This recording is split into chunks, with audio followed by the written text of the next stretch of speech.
আসসালামু আলাইকুম, সবার কি অবস্থা? সবাই কেমন আছেন? আশা রাখি সবাই আলহামদুলিল্লাহ ভালো আছেন। আমি আলহামদুলিল্লাহ ভালো আছি। সাবির ফ্যামিলি ব্লগ থেকে আমি শুনি। আজকে আমাদের এলাকায় খুব ভালো লাগতেছে। ভালো লাগার কারণ হয়েছে এই যে রাস্তাটা আছে না, এই রাস্তা দিয়ে আগে আপনারা আমার ভিডিওগুলো দেখবেন, মানে ভ্যান গাড়ির জন্য পাড়া দেওয়া যেত না। এক একজন কিন্তু দোকান আছে, দোকান থাকা সত্ত্বেও কিন্তু ভ্যান গাড়ি দিয়ে রাখতো, এক্সট্রা করে ভ্যান গাড়ি দিয়ে রাখতো। এখন এলাকা ভিত্তিক উদ্যোগ নেওয়া হয়েছে এবং প্রশাসনের থেকে সম্ভবত উদ্যোগ নেওয়া হয়েছে যে ভ্যান গাড়ি আর রাস্তায় বসতে পারবে না। দেখেন তো ভ্যান গাড়ি যে নাই, কত ফ্রেশ লাগতেছে না রাস্তাটা, অনেক ভালো লাগতেছে। এই যে সকালবেলা তাদের মালগুলো নামছে।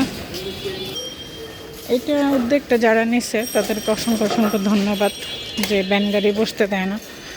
এখন অনেকে হয়তো বলবেন যে আপা, ভ্যান গাড়ি তো যারা নিম্ন আয়ের মানুষ তারা একটু করে টোরে খায়।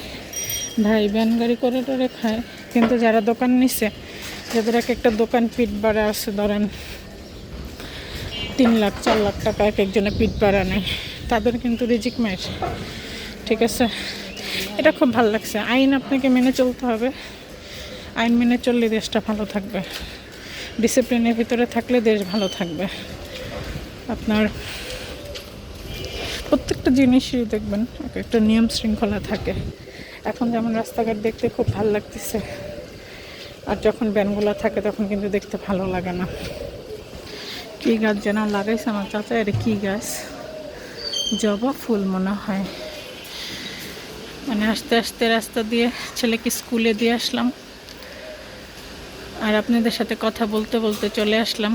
মেহেদি গাছ, নারিকেল গাছ, জবা ফুল গাছ, কাঁঠাল গাছ, এগুলো সব আমার চাচা লাগাইছে।